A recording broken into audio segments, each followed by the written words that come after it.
Hello, welcome everyone to Dion's Daily Dose. Today we have a very special guest, Commissioner Joe Haney.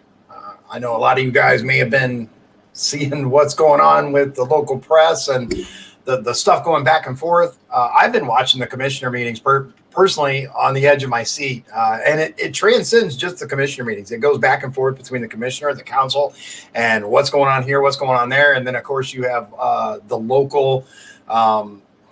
For lack of a better term, journalists, although I use that term very, very loosely, talking about what's going on with this, right? This person said this person did that, rather than, and I've shared articles with you guys before. I've kind of broken them down, but rather than go through all that, we're going right to the source today. We're going to have Joe Haney on, and he's going to be given the opportunity to talk directly to you and let you know what you should know about this whole Michigan City bridge thing in a much easier to understand format. So without further ado, I'm going to bring on Joe Haney.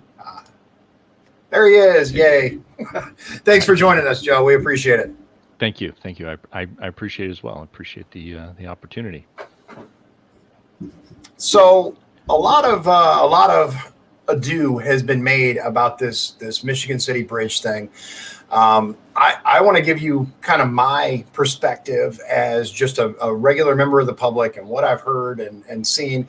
And then I'd like to kind of give the floor over to you so you can explain the reality of the situation that maybe these publications aren't really understanding or seizing on. What we see when we watch these meetings is a group of commissioners that understand that the bridge needs to be fixed. And one of them, namely you, saying, okay, we have to make sure we go about doing this the right way. And two, that say, it doesn't matter what the right way is, let's just get it done. Again, we have the commissioner's attorney, Shaw Friedman, saying, it's okay to do it this way because I say so. And then, of course, there's a whole lot of stuff that's going back and forth, him saying this and you saying that. But ultimately, I think everybody, especially that lives in Michigan City, but everybody in LaPorte County can kind of agree the bridge needs to be fixed. Absolutely. But what's the right way to do it? Are they right that this can just be pushed through? Or, I mean, I've seen some pretty compelling evidence, namely the State Board of Accounts has said, no, you can't just do it that way. Here you go. Sure. So the issues with the Michigan City Bridge go back a long time, starting basically 1998, to be quite honest. But so the county is responsible for all the bridges in the county, period. So this is, it's been our responsibility now for about 20 years. Back in 2017, the commission at the time commissioned a study, and the Lochner Group cost the taxpayers close to $2 million for this study. It's a book about this thick, and I have a copy of it. It's a massive book about this thick that lays out about $26 million in repairs that need to be done. This is something that should not have. It's one of those things that's happened here in LaPorte County. There's a bunch of stuff where the can has been kicked down the road until it absolutely cannot be kicked any further. Right. So, we can go back and say after this study they got in 2018, they should have been making these decisions back in late 2018, early 2019, at the very latest. The idea that we're here now doing what we're doing is so bizarre. So I took office January 1st.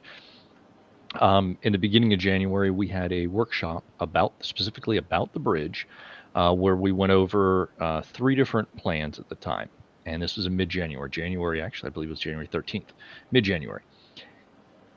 We had a $25 million plan, a $26 million plan, and then a $5 million plan that was supposed to be done over 5 years. Now it's kind of morphed a little bit. Now it's like 5-ish million, 7 years.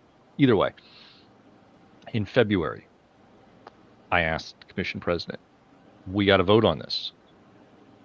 No. March, April, May, June. Hey, we got to vote on this. You know what comes after November? December, winter. Literally, that's what I said. December's coming. No.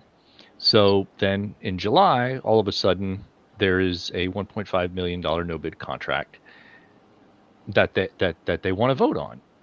And initially, so this is more than just one thing. So initially, this was presented to the council as an authorization to spend up to $1.5 million to repair the Franklin Street Bridge before the commission got it.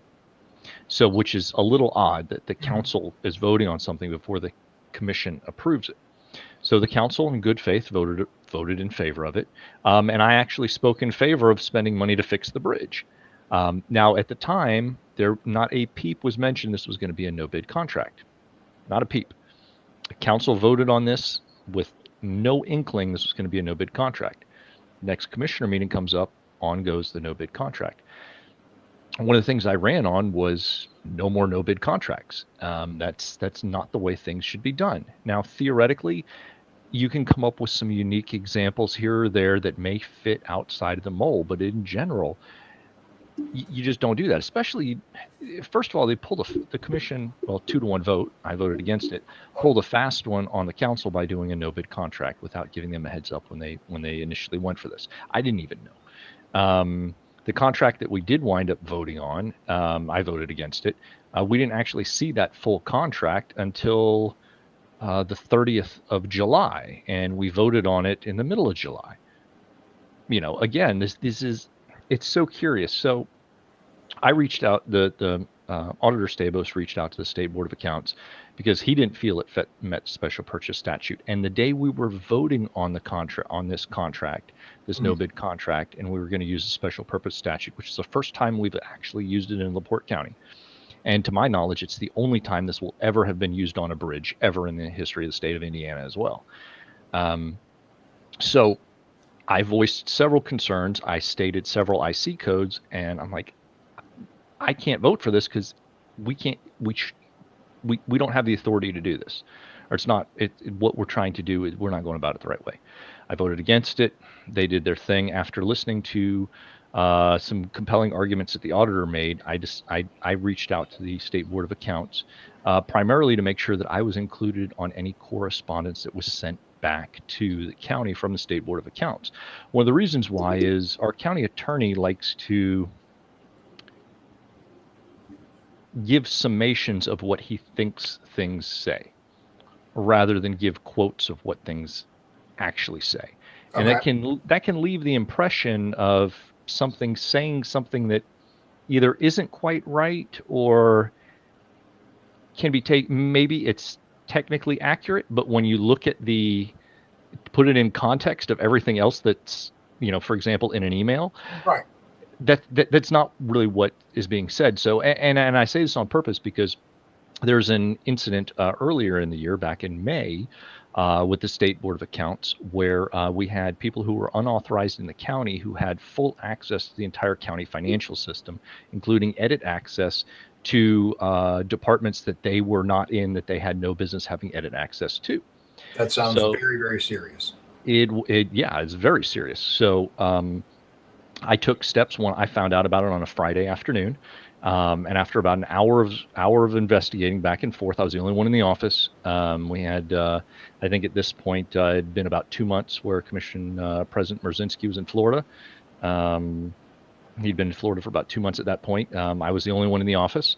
And as vice president of the commission, at that point, I ordered our director of IT to remove access from these two unauthorized individuals to anything that was outside of their department that they shouldn't have access to edit access, right. Which is more than reasonable.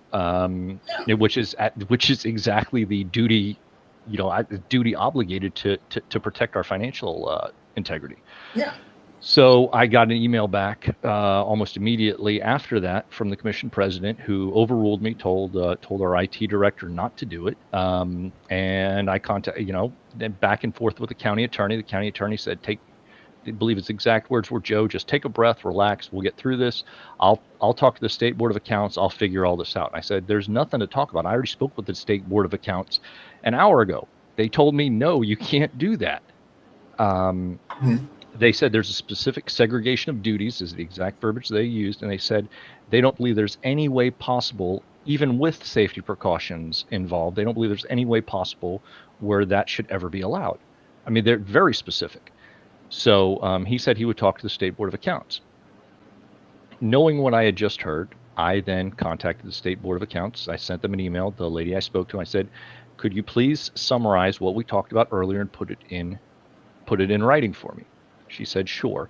Again, now we're looking at, it's just after 4 o'clock on a Friday afternoon, 4 o'clock our time, so it's 5 o'clock Indianapolis time. And it's over the weekend, so of course I didn't receive a full response on that till a couple days later. So I take the verbiage that's in there, I copy paste it out, I put it in there in an email to everybody, hey, we can't do this. And the county attorney's still saying, yeah, we can, it's fine. There's one county somewhere allows this to happen allegedly, and I was never able to verify that's the case. But in any event, the State Board of Accounts was very specific on that.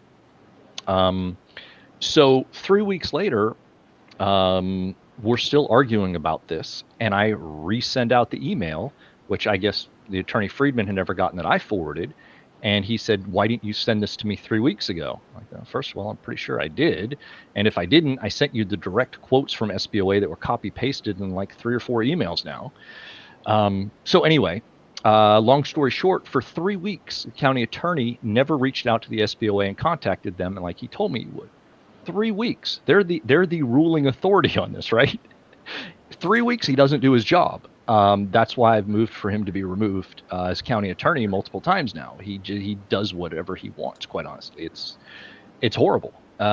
He doesn't do his job. He doesn't do what he says, and from time to time he flat out lies. So, and of course, when I give him examples of this, he's and change the subject, whatever. And every time I go up there with a stack of documents, and I'm like, yeah, he does. Here it is. Let's read through them. They won't let me read them, but.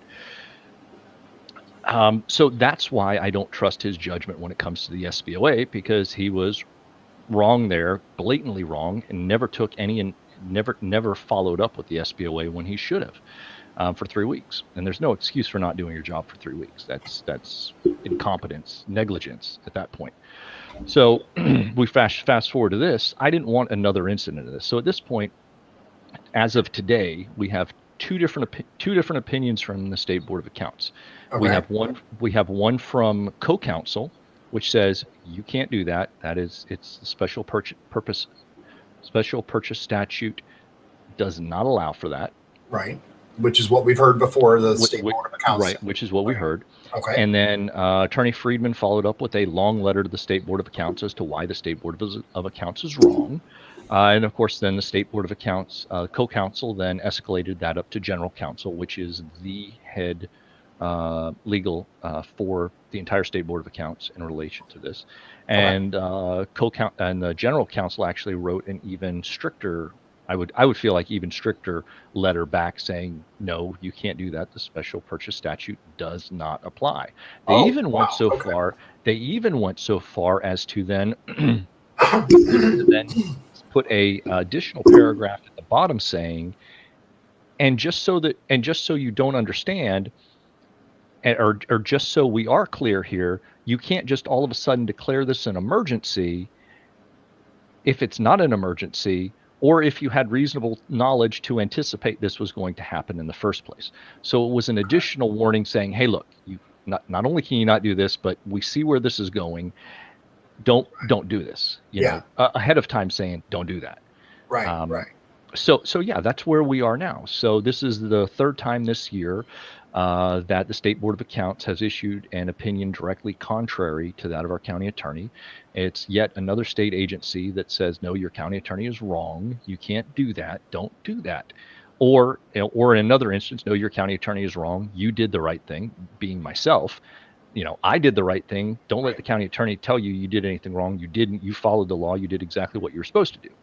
And I think that's really important for our viewers to understand, because especially during the county council meeting and a little bit during the commissioners meeting, Mr. Friedman's remarks basically said, we were fine.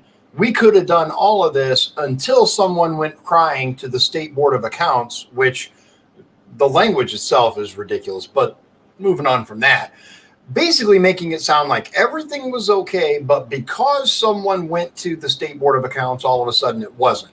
But to clarify, the State Board of Accounts is not. It's not an ambiguous decision here. It's very clear cut. The State Board of Accounts said, not only did you do the right thing by sending this to us, we very much find that you were right to question it because it is incorrect. And the attorney, Mr. Friedman, responds to them and says, I think you're wrong. Here's why.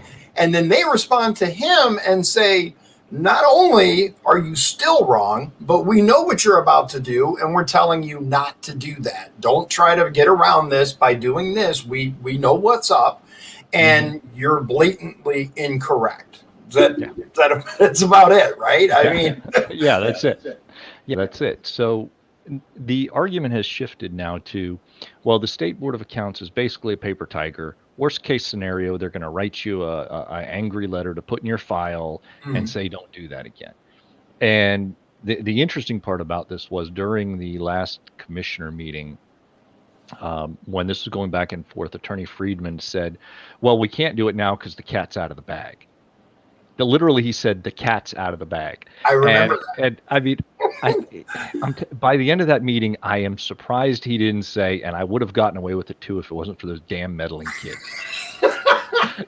I mean, it's honestly, kids. I hate to laugh about it because this is a serious. This is at some point going to become a serious situation because we know the bridge needs to be repaired. We've known since 2017 the bridge needed major repairs. We've been band-aiding it since then. And now to pretend like all of a sudden we're down here, and in the ninth hour, the bottom of the hour, and all of a sudden, no, it's not all of a sudden. It's not any of that. We had a workshop on this in January. It's just preposterous to think that this sort of behavior can continue and can be allowed to continue, and it's not right. Now, theoretically, the argument now isn't what happened at the council is, all right, we know what happened, we don't ever want it to happen again, but we want to get the bridge fixed, and we want to prevent the bridge from being down for an extended period of time. Because keep in mind, right now, the bridge is operational, it's working. At some point in the future, it's going to break. Now, whether that's next year, 2, 3, 4, 5, 6, 10 years from now, at some point it's going to break. There's preventative maintenance that needs to be done, and that's something that I don't think, especially even at the government level, people understand the preventative maintenance side of things. Coming from the private sector, there was preventative maintenance we did all the time on our equipment. I worked in surgical suites for many years. Part of my duties as auto transfusion manager and then as operations manager was to make sure all of our equipment got preventative maintenance on a regular schedule and interval so they didn't break. Occasionally you have machines that break, things that go down, right? But we had preventative maintenance cycles and systems set up so that constantly, either ever so many hours of use, once a year at a minimum, either quarterly, and on top of that, these machines are tested, they're inspected, made sure they're working properly. When it comes to the bridge, we just basically fix what's broken for a long time. Finally, now we're taking some proactive steps, which I'm glad about. But man, we knew about this in mid-January, what we were supposed to do, and the commission president didn't allow anything to go on the agenda for it and let it drag out until the middle of July, and that's why we're here now. And it shouldn't be. If they wanted to try and pull this, they could have done it back in February. If it worked, fine. If it didn't, fine. And the interesting part about how we got here is actually because of the county attorney says I accused him of acting unethically in regards to this, and when I specifically said his actions were unethical were directly in relation to him ghostwriting an email for a council person. Now, he wrote, and we know this because the council person hit reply all instead of just reply. So he hit reply all, and boom, there we go. We see the proof is in the pudding, so to speak. So in the email, it says it's 4 detailed, lengthy paragraphs talking about this person in first person, saying, "I have 17 years experience, with this bridge and on the council and blah blah blah blah blah," and all this stuff. Well, as it turns out, that all of it, 82% of that email was written word for word, copy paste verbatim by Shaw Friedman. And then, the last two sentences of that email were written by the person who actually sent it out, but the rest of it's verbatim copy pasted. And it's justifying the $1.5 million no bid contract because, they won't take exception to this or that. It's had this person actually wrote it. I put, until I realized what had happened, I put some stock into that, and it was shifting my opinion on it. 'Cause like, I'm the relative newcomer, right? I've only been on the job for 8.5 months now. Which let me interrupt you just really quickly. The commissioner and the attorney both like to bring up how long you and the auditor have been in the position. Well, you've just done this for 8 months. You've just done this for 8 months. Whether or not they were reelected, technically they've only done this for 8 months as well. Yeah. Every election, or wherever their election was, I mean, ultimately that's the entire purpose, is so that we can get people into office. It doesn't matter if you've been there a day, a month, or multiple years. You have the same job they do, the same qualifications they do, and represent the same constituents that they do. Yeah. It's a way to, in my opinion, lessen the impact of the things that you have to say because you've only been doing this for X amount of months. Whatever, it doesn't matter. And I would actually put forward on that.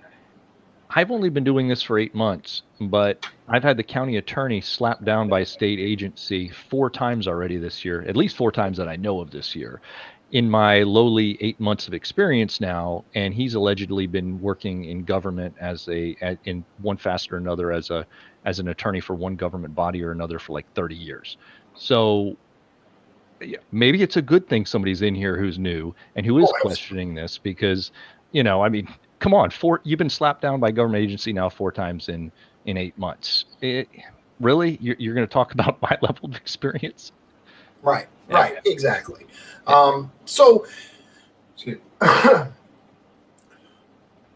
we've seen kind of the at least I've seen these meetings, and everyone's like, well, let's focus on the task at hand. Let's focus on specifically the bridge. As a regular taxpayer who's generally not super involved in watching all the meetings and reading the minutes and knowing about everything, why did this bridge, first of all, we know that this bridge is historic, right? It's a unique bridge. It's important to the people of Michigan City because it's very noticeable. It's part of Michigan City. Personally, I'd replace it with something cheaper, but that's me. I don't represent the will of the taxpayers. But we know that there are ongoing expenses to a project like this, to a bridge. Like you said, why haven't we focused on these preventative maintenance issues? Why haven't we focused on these ongoing expenses, especially of something that is so important to the major metropolitan area in LaPorte County, which is Michigan City? It's been left to the last minute again.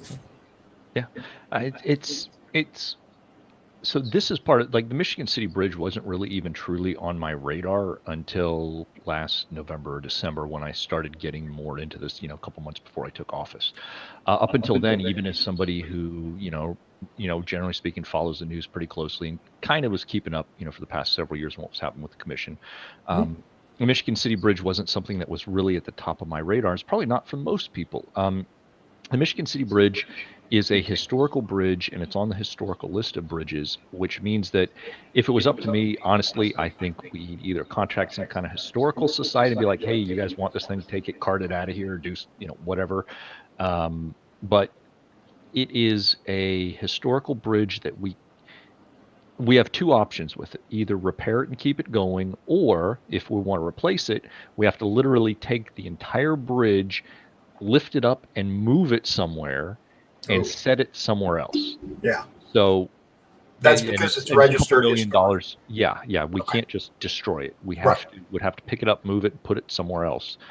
In that regard. So basically we're stuck with it, for lack of a better term. And there is some cool historical status to it, and it's neat. At the same time, it is a massive money pit that from a financial standpoint, if we didn't have to have it, I would say it would be time to let it go, but we have to. So I'm really trying to find a path forward here so that we can move forward with this. What the council did at their last meeting was they voted unanimously to, the word isn't to direct the auditor to pay the bills in relation to this, and that they would take any heat that came down from the auditor's office if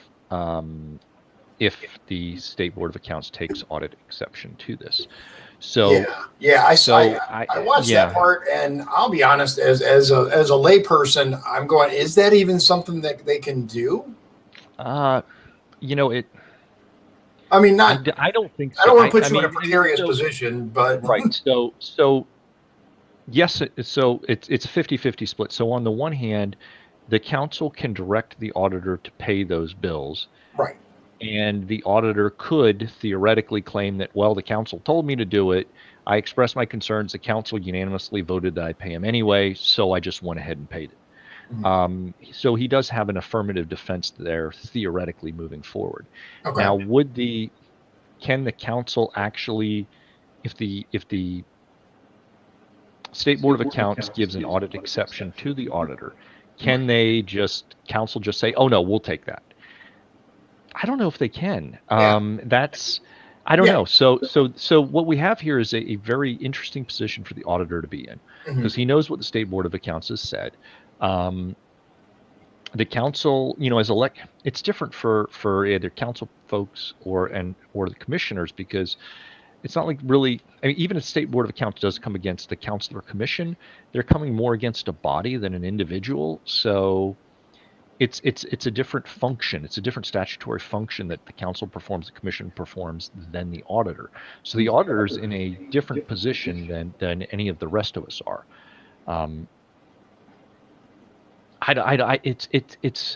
It's one of those things. At this point, we want the parts to be ordered. We want preventative maintenance to be done, and we don't want to cost the taxpayers any more money. At the same time, though, is it okay to break state statute because our intentions, at least at this point, generally speaking, are good? I mean, so from the commission level, we pass ordinances that people who live in unincorporated areas of the county have to follow. So, how can I look out at, the rest of the folks in LaPorte County and say, oh, you guys got to follow these rules that we passed, but yeah, I know we didn't follow the law over, the rules and laws over here, but we had good intentions. What happens if, a citizen comes up to me and says, oh, well, I didn't follow this because, I had good intentions. Right. Well, I mean, it's a horrible example to set. And I agree. We're right here, right now at this moment, because the previous commission didn't do their job. And so that would have been Merzinski, Cora, and Mateus. They didn't do their job. That's why we're here now. Yeah, 2 out of 3 of which are still there. 2 out of 3 of which are still here. Right. So the commission as a whole, myself included, because I wasn't able to get them to actually do the right thing back in January, February, March, April, May, June. We're here now because we didn't take action on this when we should have back in late January, early February. That compounds the issue. So the idea that this is somehow now on Tim and I because they've kicked the can down the road for years and we're here now. I mean, it's preposterous. I think the majority of the public does get that. When Shaw Friedman's up there slamming his hand down on that, several inch thick book saying this is, the 2018 that, study that we came up with, I think the general public looks at it and be like, well, why the hell are we still talking about that in coming into third quarter of 2021? Right. That was 3 years ago. You've been sitting on this for 3 years and you're just now trying to do something through a no bid contract, through a statute that's never been used before in LaPorte County, through a statute that, to the best of my knowledge, has never been used in the entire history of the state of Indiana for a bridge. Right. It's just... Right. You're absolutely right. I mean, I think the majority of people that see this and see him referencing this study that was commissioned, in 2017, it's now cost taxpayers 2018 $2 study. million. Right. Why did we not use that study to get this done then? We're 3 years down the road from that study, and I think that's one of the most important takeaways here is, okay, this study that he keeps referencing that costs so much money, why did we not utilize that study to do the bid that was necessary at the time to procure the long-term maintenance of this bridge that we're talking about 3 years later still isn't done? And now they want to wrap it up and, well, we got to do it this way and we have to get it done and this and that and the other. You don't have to remark on this, but I do want to say, myself, I wonder why. I heard you ask the question to Marquise, however you pronounce the name, to them, why we've heard the attorney reference several times that the costs are going to be significantly higher if we do the bid process versus the no bid process. And you asked them directly, why would it be different? And I listened to the answer that was kind of long, and it turned into, everybody patting them on the back for doing their job that they were paid to do with the bridge, whatever. Again, I want to make sure I'm very clear. I don't know anything about the company that does the bridge, Marquise Electric.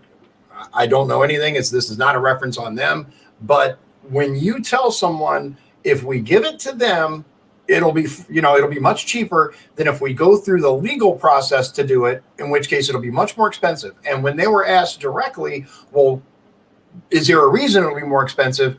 And they're like, yeah, we don't even know if we're going to do it.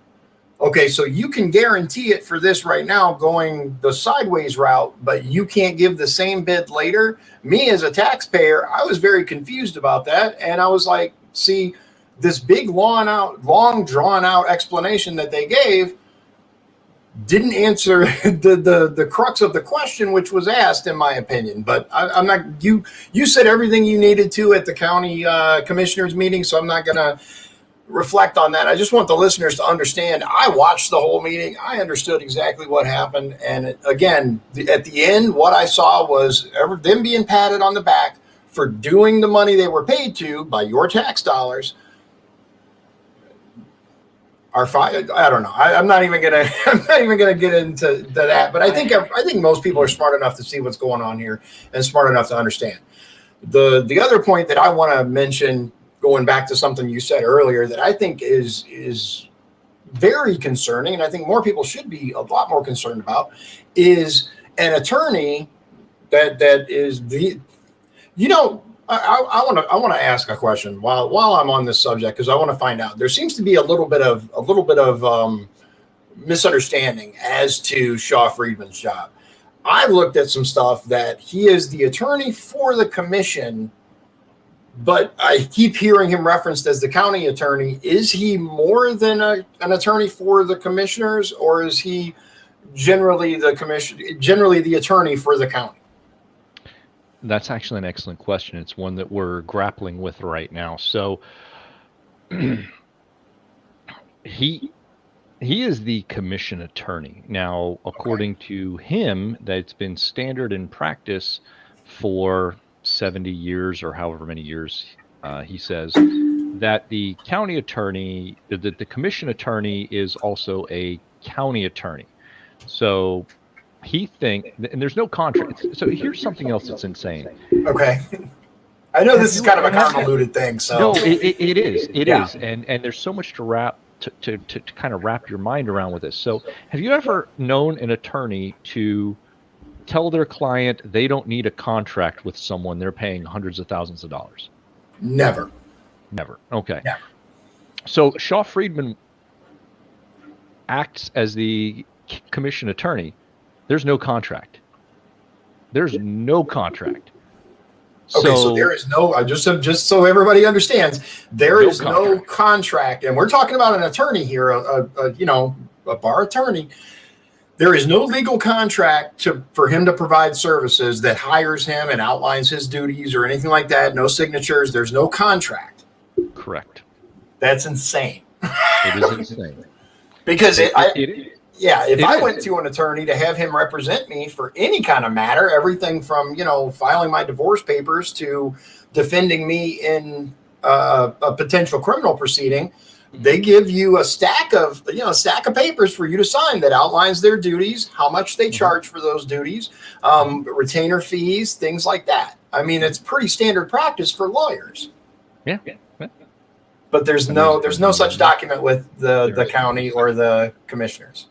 Nope.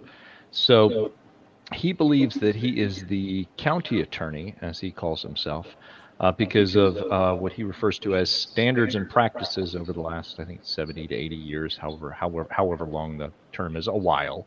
Okay. That the commission attorney acts as attorney for, and he's put this in writing, that he represents every department and elected official in the county that doesn't have its own appointed attorney. So basically, the sheriff's department, the clerk of the court, auditor, which is weird, right? So Shaw Friedman is suing the auditor right now, but he's also representing him in a legal capacity for the county. How can you sue someone and represent them as, right? It's just, that's how bizarre this whole thing is. So that's why he continues to reference himself as the county attorney when he's really just the commission attorney. But he acts as he chooses because the other two commissioners let him do pretty much whatever he wants. I haven't seen I'm trying to recall how many times, if ever, either Commissioner Merzinski or Mateus has said no to Shaw Friedman this year for anything. I can't recall off the top of my head.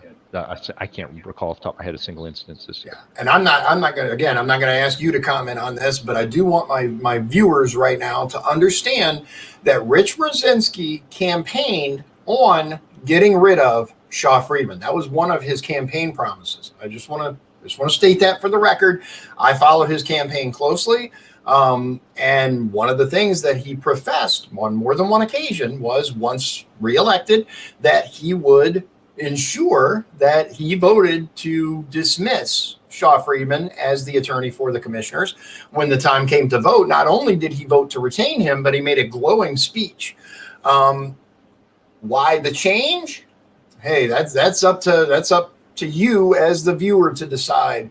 But I'm going to tell you, I was shocked. There are some other things that I've mentioned before, and I'm not going to get into now, but it's suspicious to say the least, especially given that his previous letters and statements were contrary to the now glowing reviews he was giving of Shaw. But anyway, it's a concerning thing for me as a taxpayer to see these duties suddenly taken on, or maybe not suddenly, maybe it's been this way for quite a while, but without some sort of legal parameters.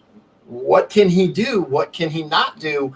There doesn't seem to be a particular document that we can point to, other than Indiana Code, which references that he represents the executive branch. Doesn't even say the commissioners. That he represents. Oh, kitty! That he represents the executive branch, which are the commissioners. The LaPorte County Commissioners are the executive branch of our county government.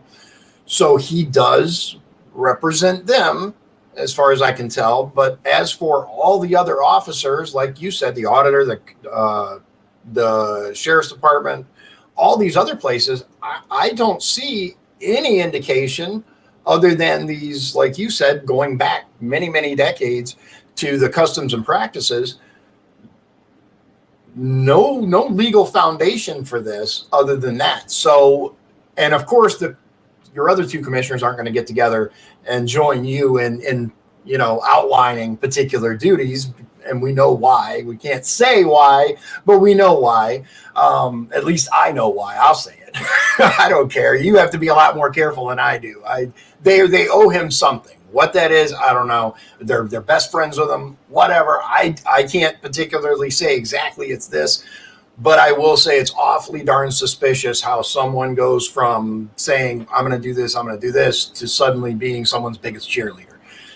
Now, if we can get someone onto the commissioners that is willing to kind of pick up the mantle and outline what this person's job is, regardless of how you feel about this person or that person, I think that would do the county a lot of good to have a basic understanding of what a particular county's employee's job is. Can we agree on that? Yeah. Yeah. So the other thing that I wanted to say, because I kind of got sidetracked trying to understand county commissioner, attorney, county attorney, where does this come from? Which I think you explained very well. Thank you. Anytime you have an attorney writing emails for people, especially in the first person, I don't necessarily see a problem to give a hypothetical. Hey, I don't know how to feel about the hypothetical situation. Person A writing to the commissioner's attorney and saying, hey, I don't know how to feel about this whole bridge thing. Can you maybe give me some guidance there? I don't have a problem with that.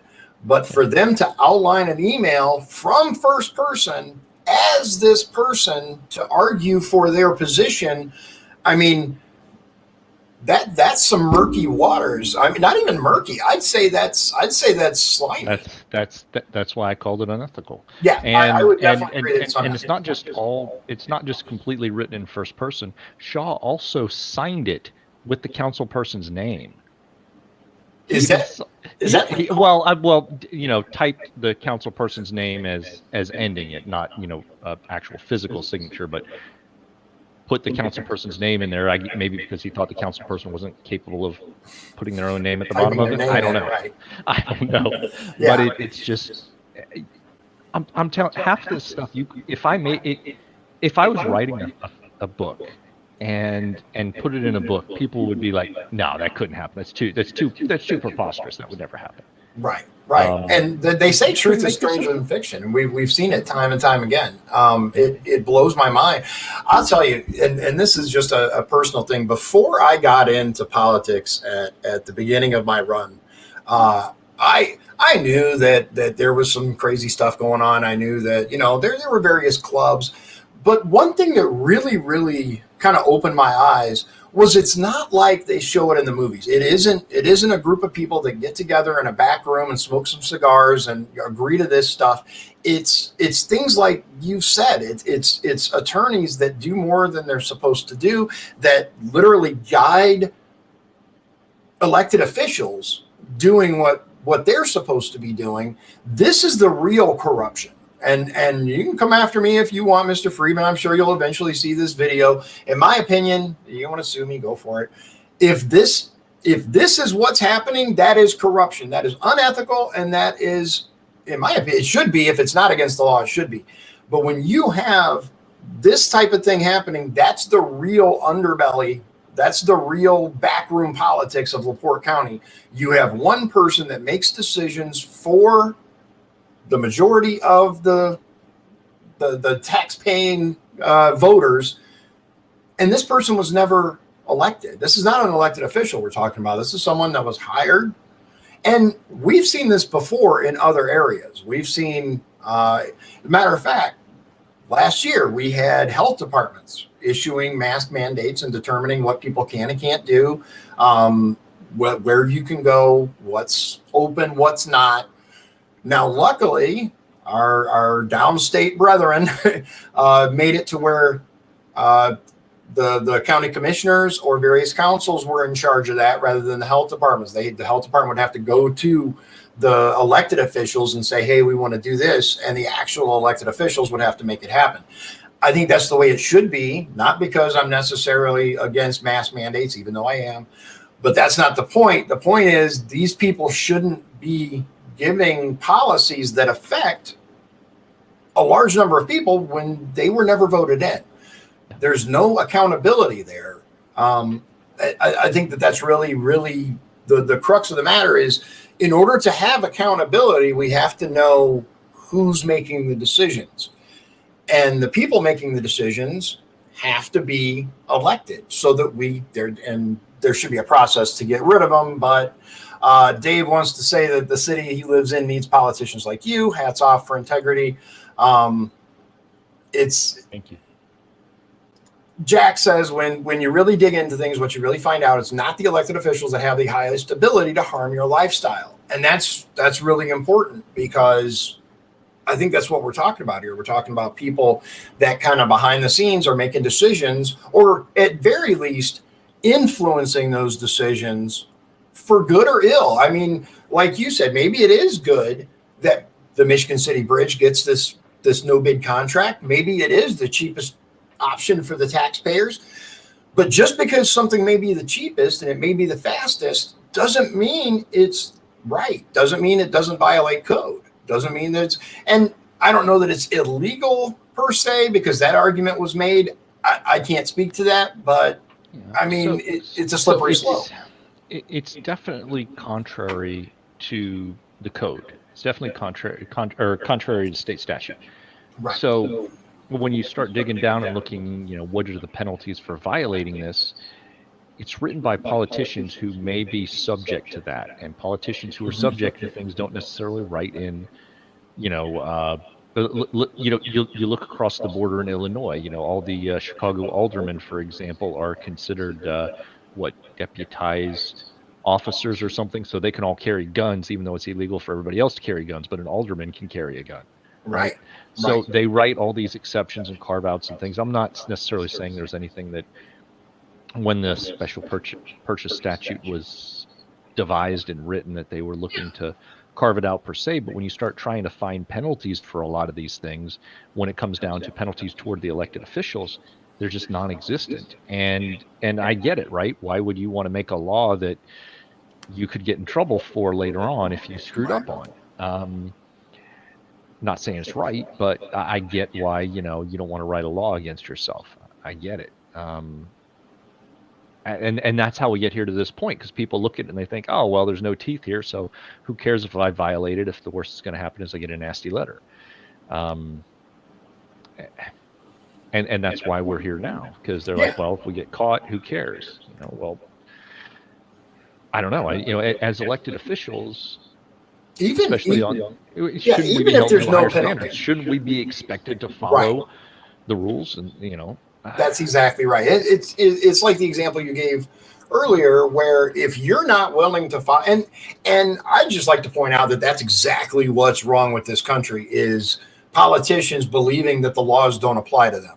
That I can do this, that's fine. And we've seen it over and over with people saying, no, you can't go outside, but I can. You can't leave the state, but I can. You can't have a party without masks, but I can.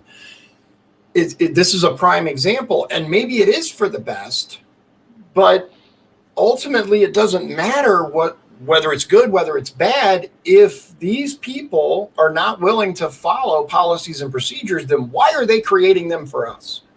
Yeah. And that really is, and that's why I applaud what you do. Even if it slows down the bridge, even if it slows down this process, if it makes it go the way it should go, then I'm all for it. Because otherwise, why have these procedures? Why have these laws? Why have any laws? Because if, I was speeding because I had to, to get here quickly, I was doing it for a good reason, officer. That's not going to fly. So it, like you said, and especially when you create policy yourself, and these people come to you and they go, well, I didn't do it because I had a good reason. It was for, I had, it doesn't hold up to scrutiny. Right. Yeah. And especially not when it's not like we didn't see this on the horizon. It's not like we didn't know, you can't purposefully, I take strong exception to the fact that you purposefully willfully put yourself behind the 8 ball and then scream, oh, we have to get this done because it's almost winter and it won't be here in time. Okay, you did this yourself to yourself. You did this to us. It's your fault we're here right now. And now you're pissed because you have to follow the law? Because that's basically what happened at that last commissioner meeting. When the county attorney says, I'm throwing up my hands, I'm done with this. And Merzinski tried to appoint this, this new bridge committee now because he's done with it. And it's like, okay, you were all about the bridge and all about how you had to be on this committee. Yeah. because you and Yagelski and I forget who the third one was, know all about this bridge, and you're the experts, and that's why I deferred to them, and I didn't, ask to be on the bridge thing because, Right. in addition to only being on the job for 15, ish days when that happened, Right. I don't have any background in, Bridge building. Right. bridge building, right? Yeah, maintenance or any of that. bridge Right. engineering or whatever the term is, that's bridge expert, whatever it is. It's Yeah. not me, right? Right. So I don't even Right. know what the proper term is for it. Yeah. So Engineering, maybe? I don't know. so now, as soon as you're told that you have to follow the law, you don't want anything else to do with this. Your first instinct is to throw up your hands and say, I don't want anything else to do with this. Yeah. That should shoot up huge red flags for everybody and just be like, look, this is not the way government should operate. This is not the way civilized people should behave. This is just no. Yeah. Right. Just no. Right. And aside from everything else, it's frustrating too, because instead of focusing on the importance of this and how to make it a reality, we're seeing attacks from Mr. Friedman about decades old websites and ridiculous notions and where you lived when he was X years old. Like, I don't know if I'm seeing a mind unraveling or if someone is just that angry that they can't be coherent, because I've lost track of how silly this has become. It's their attack and response about, for whatever reason, they hate me because I guess I'm a kid. I'm 43. I don't think I'm a kid anymore, but one of the big things he attacked me on was attending kindergarten in 1982 when I was 5 years old. I don't see how being in kindergarten at 5 years of age is bad. I don't see how attending kindergarten in Florida is bad. Yeah. But apparently that was a horrible thing that I did, was being 5 years being 5 years old in 1982 and how dare you kindergarten. How dare I attend kindergarten, right? That's how disconnected and just off the wall they have to get to try and combat my logical, well thought out position. And one of the if that second commission meeting of the year, and I think people should go back and I think watching these commission meetings would really shed. There's a lot of boring stuff that happens for the majority of these meetings, but keeping up and watching these meetings, seeing what happens for yourself, especially if you can go in person a couple of times to see the dynamics of how the interactions between us are in person, that just can't translate well over a broadcast. I agree that would be great, but if you can't make it in person, go to one of them at least. Find a way to get to one of them, but watch these meetings, see what actually happens, and then determine for yourself what's going on. Because it's one thing to read a news story or hear a couple of sound bites that are played on the radio, but to actually watch the meetings, watch how they unfold, watch how they react. When I point out certain facts, certain fact statements, things that they've done, you can watch their body language. Immediately that they, right? I mean, you see it on their faces. You see how they react, and I think that's important too, because there's a lot of times that just doesn't translate. The camera, when you're watching the Zoom or whatever, the camera might be focused on the person that's speaking, and you can't see the various commissioners or these other people. When you're there in person, which I need to go to more, but when you're there in person, you can actually see the body language. You can see the eye rolls. You can see the sighs and the grunts and the disregard in many cases for the will of the people. And I think that's really important. It's disgusting, but it's also absolutely critical that you see it with your own eyes. We can sit up here all day and tell you this happened and this happened.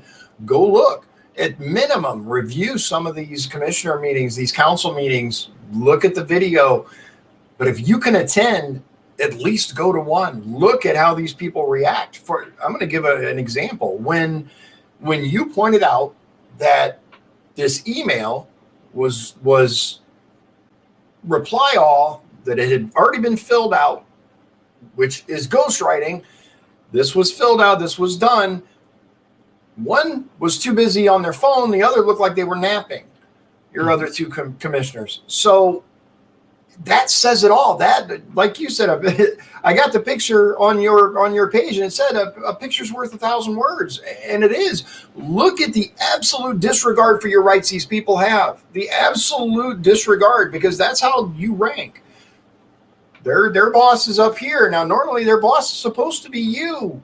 So where are you on that hierarchy?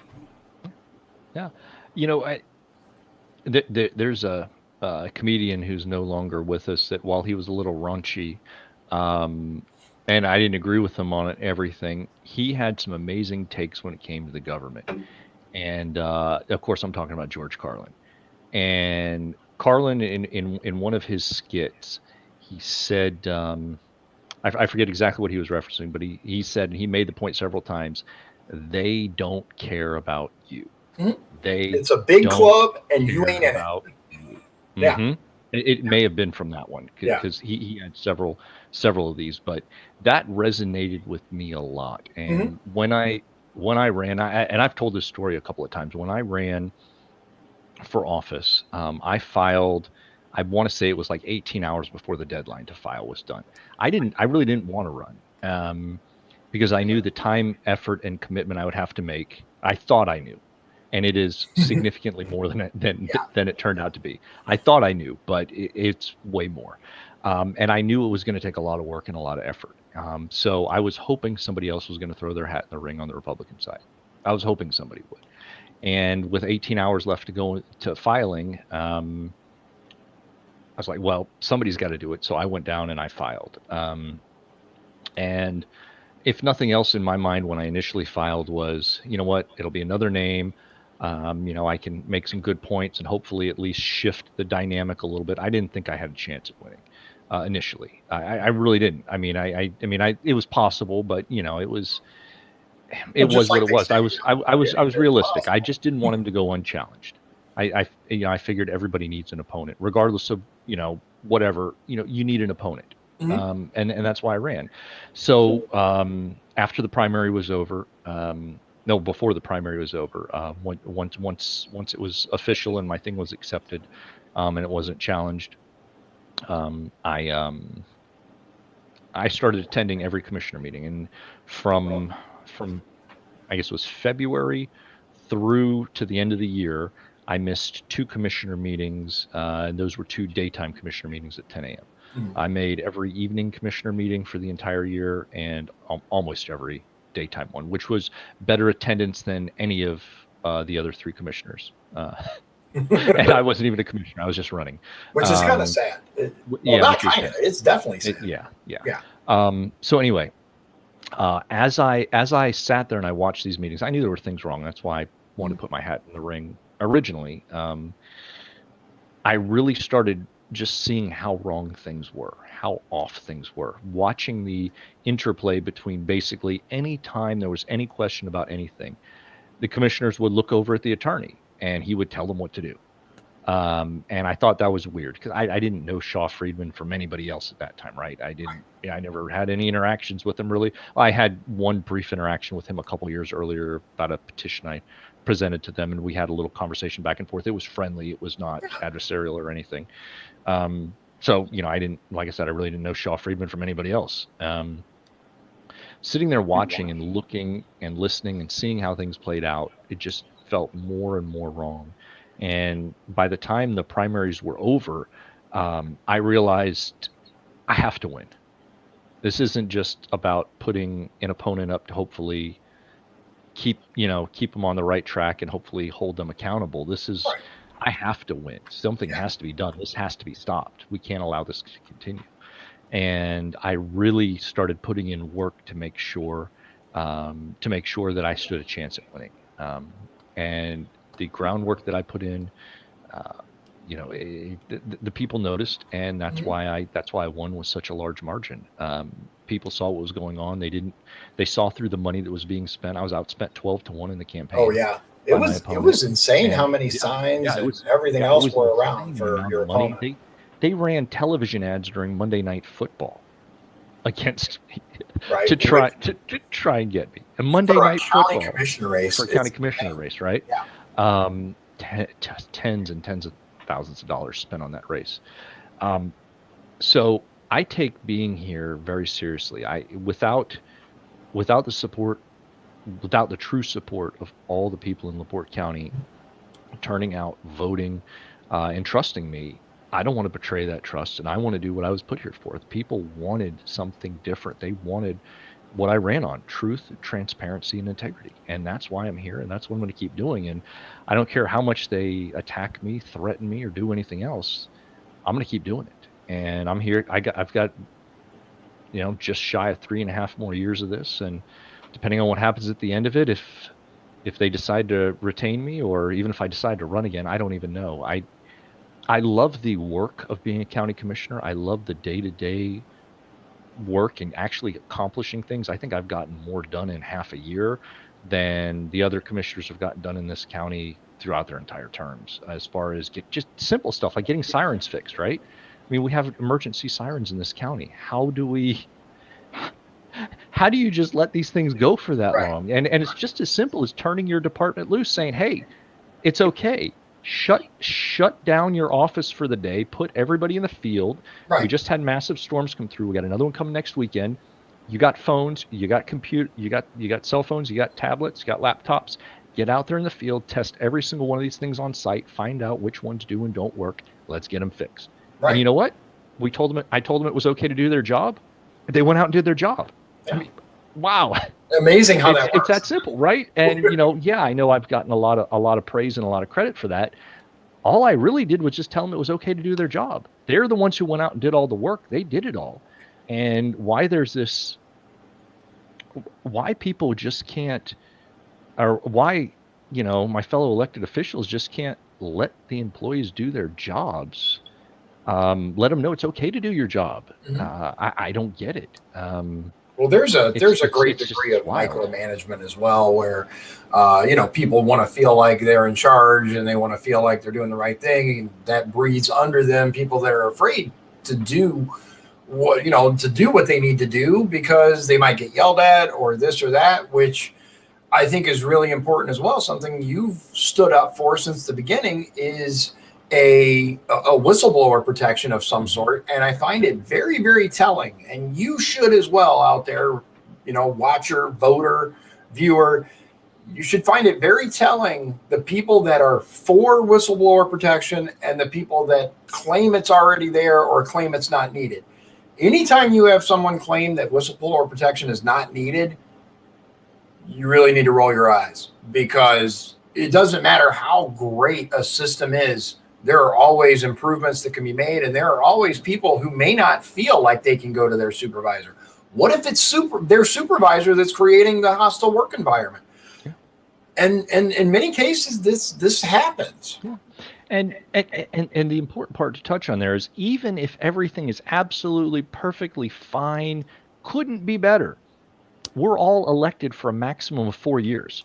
Mm-hmm. In 4 years, every single one of us could be voted out. There could be a whole new crop in here that are just horrible, sleazy people, right? Because we know it's happened, because we look at what's been elected before in this county, right? Yeah, absolutely. Or not just in this county, but in the state, in the nation, right? Mm-hmm. So what you want to do, regardless of how good or bad things are going, you want to put in place policies and procedures that will not just protect people now, but will protect people if things get bad. So why you would be against that, I don't know. It's the same way, for years I talked to folks on whatever side of the aisle it was when we went from Bush to Obama, and then into Trump, and now into Biden. Same thing. It's like, look, you don't want to give someone any power or anything that you wouldn't want your worst enemy to have. Let me see your cat. Sure. He's actually just got up here to turn around and lay down, but this is Yoda. Awesome. He loves to lay in the lap, but he does not like to be held. So. Oh yeah. Okay. Um, I'll let you let him go before he claws you. yeah. Yeah, he's a good cat. He's really good, but he likes to be petted, but he hates to be held. He hates to be held. He'll sit in my lap all day. He's still like right here. Aw. But yeah, I didn't mean to cut you off. I just wanted to say, man, I'm a cat. No, I don't blame you. I like cats and dogs, but I like cats and dogs too. We have one dog and a few cats, but so anyway, no, I think it's important to understand that just because someone good is in office now doesn't mean that they will be in the future. Just because you have a good department head or all good department heads doesn't mean you're not going to wind up with a bad one, 2 years from now, 5 years from now, 10 years from now, 20 years from now. We don't, I don't have a crystal ball. I don't know what's going to happen. So if you put those protections in place now, if they're not needed, well, that's great. You don't need them. Then they're there in case you do. Even better. And, it's better than even better. Yeah, even better. We don't need them. They're there in case we do. Mm-hmm. But when Commissioner Merzinski and Mateus fought me tooth and nail, they didn't even. And they hate social media. So if you're not following my Facebook page, feel free. Joe Haney Official, just facebook.com/Joe Haney Official. Joe Haney Official, guys. Joe check Haney Official. And because I had to take social media to let the public know my fellow commissioners don't want whistleblower protection. Why don't you let them know how you feel? If you feel so inclined, if you feel strongly about it, either direction, let them know. Should we have it? Should we not? And then, of course, after public pressure was applied, then they finally acquiesced to part of it, and we got at least something good. But now we're still stuck in the fact that we're looking at. They still want to put it under HR, which is just not right, especially not for some of the things that we're hearing.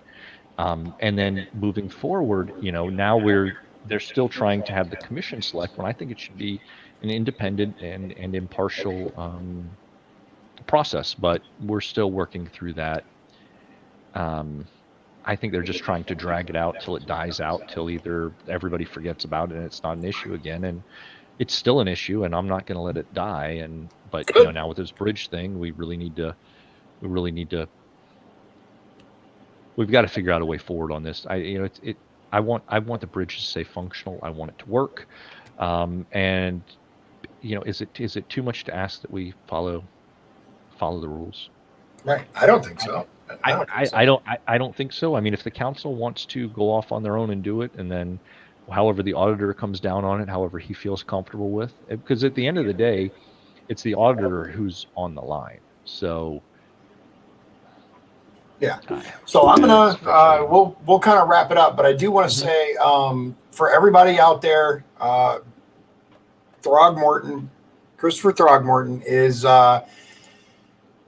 I'm going to bring him on. I've offered to bring him on so that he can say his piece. He has just so everybody's aware, it's not that I'm ignoring him or anything. He has active lawsuits against the county. So Joe is very limited as to how he can interact and what he can say, not because he likes it, but because that's just the way it is. But I'm going to he's very, he's very comment, and that's fine. That's his absolute right. So he can say whatever he wants. I fully support his right to say whatever he wants, but he said he's declining right now to come on, which is fine. But if you change your mind, Chris, I'd love to have you on. We'll have a discussion, but just so everybody's aware, it's not that I'm ignoring his comments. It's just Joe's very, very limited as to how he can interact and what he can say. And it's because of those active lawsuits that Mr. Throgmorton has with the county. That's just the realities of being an elected official. That's just the realities. I'm just kind of going through comments real quick. Liz asked, and she's going back to Shaw, where is the employment contract? And if there's no contract, it needs to change. So does anybody have any questions before we wrap it up? I don't think so. I think they asked them as we were going, and Matt's a little behind, but he did want to point out that sometimes it's worth the sacrifice, especially referring to Julian Assange. I'm a huge WikiLeaks fan personally. I think he did a very, very great thing. So thank you very much, Joe, for joining me. Thank you for having me. I'd love to have you again, have you on again later another time. I'm sure there'll be no shortage of things to cover in a month or so. Yeah, and for the most part, the good news is that the business of the county that needs to get done is still being handled. So I know people are like, oh, we need to put, the day-to-day stuff of the county is getting done. Even if it means me being, in some instances, the only one to take up the mantle and get it done.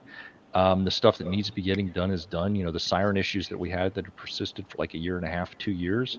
I was able to get those taken care of and done in about a month. Which I don't think is bad, getting it taken care of and done in about a month as compared since it sat out there for at least 18 months. I was going to say, how long was it not taken care of? I mean, it's hard to say, at least 18 months for some of these. There's still one siren issue out in Westville that we're trying to get relocated because the building was sold by the town of Westville, and that's a long story, but there is a functional siren in Westville, but there's another one that's there that we need to get moved and put up.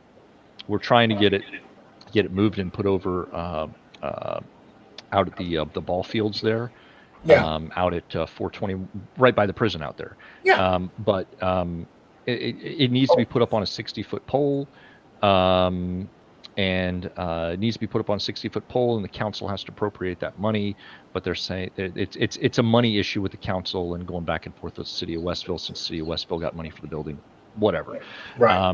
That's the only one that's still outstanding, to my knowledge anyway, unless something's changed in the past 24, 36 hours I'm not aware of. But and I think that's important that people understand that it's not with this whole bridge thing, even with the bridge thing and the back and forth and all of that, it's not that county business is not getting done, because it is. We see, I watched the meetings, people are having their issues addressed immediately. It's not like it couldn't be further from the truth to allude that nothing's getting done, because it is.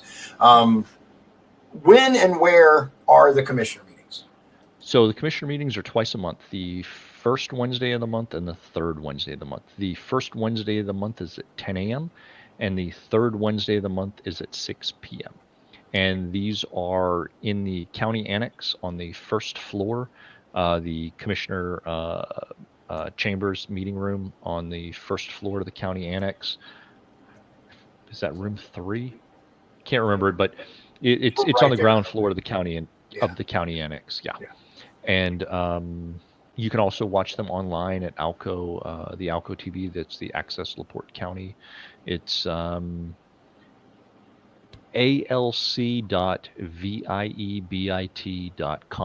You could also just search Access LaPorte County, in DuckDuckGo, for example, because Google kind of sucks. Kinda. yeah, more than kinda. But use those alternative search engines like DuckDuckGo. I use DuckDuckGo or Bing. It's got a fun name, but they're a better search engine overall. So. Oh yeah, I wholeheartedly agree. I like DuckDuckGo. I found it gives a much more accurate representative of what you're actually searching for, rather than being guided, because there are algorithms that work.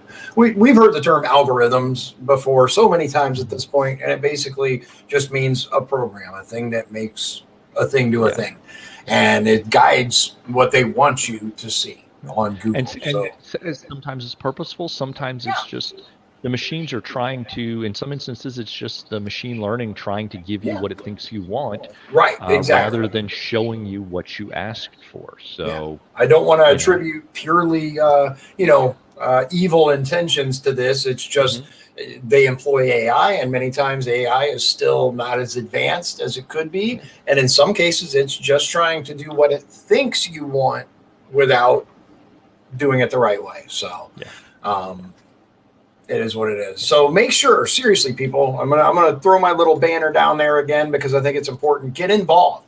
Attend your local government meetings. Communicate with your elected officials. Let them know you're watching them. Talk to them about what matters to you. If there's something that is on the agenda that you really care about, make sure they know you care about it. Because in many cases, these people are human. Mr. Haney's human. The other commissioners are human. The people that are in your government are just people. They're just regular people. Never, ever be intimidated by these people. They're just people like you and me. And in many cases, they don't know what you want unless you tell them. And that's why, Joe, I'll give it to you. You are very, very communicative on your social media pages, and we greatly appreciate that because we always know how we can communicate with you and let you know, hey, not everybody has social media or at least checks it regularly. So don't be afraid to pick up the phone and call their office and be like, hey, I just want you to know that this is really important to me. You don't have to be a jerk. Don't call and, scream at them and all of that, but definitely pick up the phone and be like, hey, I just want you to know this thing coming up on the agenda, this is really important to me and I want you to vote this way. That doesn't mean they will, but at least they know how you feel now. Yeah. Yeah, and for the most part, even on things that I find that are like we'll keep this really short, but the rate increase we did for recycling fees. I saw a ton of, I posted multiple times on Facebook, several people commented to me, and I said, look, and I said the same thing over and over. I said, here's the phone numbers you can call, here's email you can send. Don't just say it here on social media because you know how we've seen it during commissioner meetings. They refer to it as those people on social media. Mm-hmm. Well, that's like 99% of your constituents use social media. Okay, at this point, it's not 1982 anymore, right? When I was 5 years old in Florida attending high school, right, kindergarten, right? Yeah, like everybody's on social media right now. But even my grandmother has Facebook. There were a total of 2 people who actually contacted solid waste over the increase in the cost. I mean, there were hundreds of people who went ballistic on social media. 2 actually took time to contact. 2 out of 110,000 people in LaPorte County, 2 actually used via phone or email to contact either the commissioners or solid waste districts. So, wow, that's how few people communicate. The good news, so there is good news for that if you have an issue that you feel strongly about. As elected officials, we are so accustomed to not hearing from the public. I hear from the public because I actually take the responses that I get on social media and treat them as if they were a phone call or if they were an email. I don't say, oh, well, because this message came through on Facebook, I don't care, or this message came through on Instagram or Twitter, it doesn't matter because it wasn't official. I consider it all the same contact. Somebody takes time to contact me and let me know something, I take it just as seriously as if they send it to my government email address. And if it's an issue like that, I would actually prefer it to go to my county email, or call. Call is fine too. But because I'd love to have a stack of comments to bring out, be like, I was emailed with, this many emails, and thumb through them. It doesn't mean that I'm going to enter them into the record or say your name or anything. It's just, I would love to be able to, because like when I called out the attorney, when I asked him if he was ghostwriting emails for elected officials, he said no. I held up the 2 emails and I said, well, what about these? And he was like, well, he wrote the last paragraph. Okay, well, thank you for admitting you wrote the entirety of the rest of it, but okay. So anyway, my point there is that because we hear from so few people on issues that come up on the agenda, your comment will, if your email or your phone call will mean that much more to those of us who get it. At least in my opinion, it is. Because when I get a phone call from somebody from something that's on the agenda, regardless of if I've heard from them before or not, that piques my interest and in some cases gets me to look a little deeper at it if it was something that wasn't necessarily on my radar, because there are some things that come across that look initially fairly benign, right? Some of this, we deal with a lot of minutia and stuff that's just kind of just keeping government going. So some of it, you've got all this stuff on your plate, right? So, you're looking down at your plate, there's, 20 different things you're looking at today, in addition to all the other little things you had to put together to make sure you could get to those. And that you're looking down at 20 things, and sometimes it looks so mundane or just business as usual, so to speak, that you don't that phone call or that email or that message to say, hey, look at this thing. This is how I feel about this. It makes you take a second look at it and drill down deeper into it. Not that you and that's one of the things that I try and impress when we're up there on the dais during a meeting, and a fellow commissioner is trying to pretend like they know all about this or that. It's like, no, we don't. And I made the point about the actual go through the claims. It's like, yeah, are you though? Because did the water company deliver 2 bottles of water to the auditor's office this week, or did they deliver 3? Did you go and check? Right. Did you look at the actual bill that came through? No, I know you didn't, because they didn't get emailed out. Right. You weren't here all week, and your name got stamped to it. So you didn't even see the actual invoice. You see the line item claim, but you didn't see the invoice. And I'm not saying there's anything wrong with that, right? So we got to put this into perspective, right? Every week there's a stack of invoices that are, depending on the week, from here to, like here, right? So am I expected to go and drive to, or go across the street and check at the building department that they got 2 or 3 bottles of water delivered this week? Right? I mean, that's stuff that you're trusting the vendor to be accurate. You're trusting the person who signed for it in the building department, for example, to know that they signed for 3 bottles of water, or 2 instead of, whatever it is, right? So it's not physically possible for any of us individually, or even the 3 of us as a whole. There aren't enough hours in the day to verify all these claims that come through. And I like to use the water bottle example because it's something very tangible and you can visualize that very easily, rather than some of these things that are a little more obscure. So being able to, but you get down to that level, and there are certain folks who don't even want to admit that. And it's like, all right, well, first of all, you're not admitting to anything that's wrong or that you didn't do your job or due diligence. It's just that it's impossible for us to do that. And to pretend like you are, it's just, why? It's like, it's okay. We're all human. There's only 24 hours in a day. It's how it works, right? We have 800 employees, full and part-time. We have 800 employees in this county. The idea that we know every single one, every single thing that they do, every paper clip that they use, every time they, use, go through all the ink in their pen. No, we don't. We can't. It's impossible. But I just don't like the idea of pretending that just because somebody sits up there, that they're this all-knowing, omnipotent. Right, because of course, controller. we're all going to make mistakes. We're all human, and that's why it's important, I believe as well, to make sure that you're not just watching, government entities or elected officials like a hawk, waiting for them to make a mistake, but you're watching them to make sure that they're representing your interest, right? And if something you really, really care about, and I can't stress this enough, if something you really, really care about, even if you can only care a little bit about, is up for the agenda or is being talked about or whatever, do not hesitate to send an email, to pick up a call or whatever, pick up the phone and call these people, let them know, hey, these are my interests and I expect my interests represented. You hear all the time, call your congressman, call your, senator.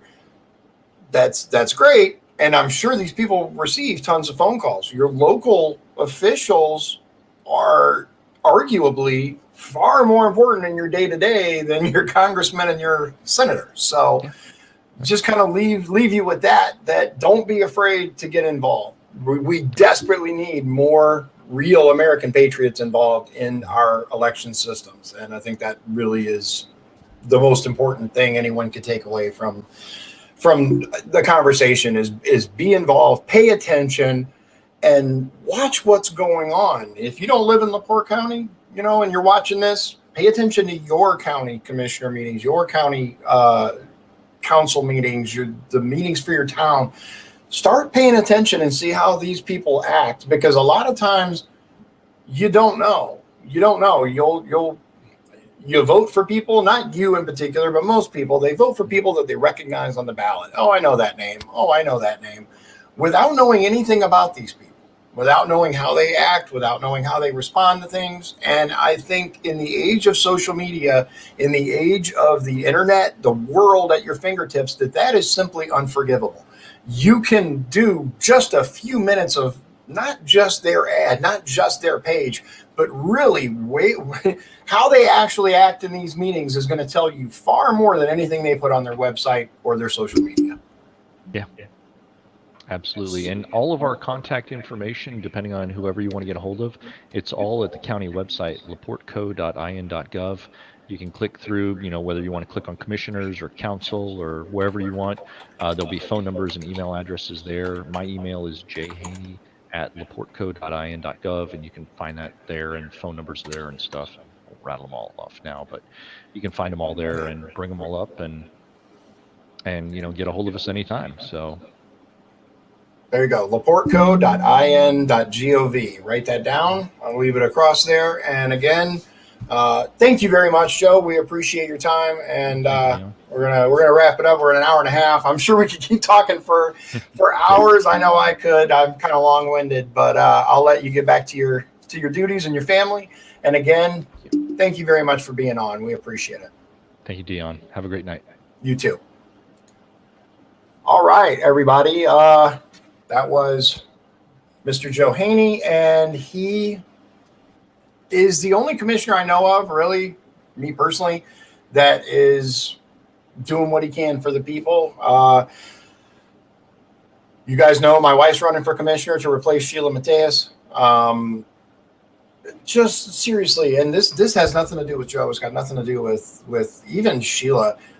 Watch these meetings. Look at how these people act. Look at what they do, and never, ever, ever. I've when I was running especially when I ran for Congress, right? I went to various places and I talked to different people, and these people would say, "Hey, man, it's really good to meet you. Thank you for taking time out to to talk to me." And I wasn't even, I'm not elected. And this is what I've said consistently. I'm just like you, right? The people that don't think that they're just like you, the people that don't believe that they're just like you, that think they're above or different than you, those people should not serve you. They should not be elected. And many of these people, unfortunately, I'm not going to mention anyone specifically. You see it. Just look. Just look. You see that they do not represent your interests. So, thank you for watching. I appreciate it. And God bless you. God bless Indiana, and God bless the United States of America. Thank you.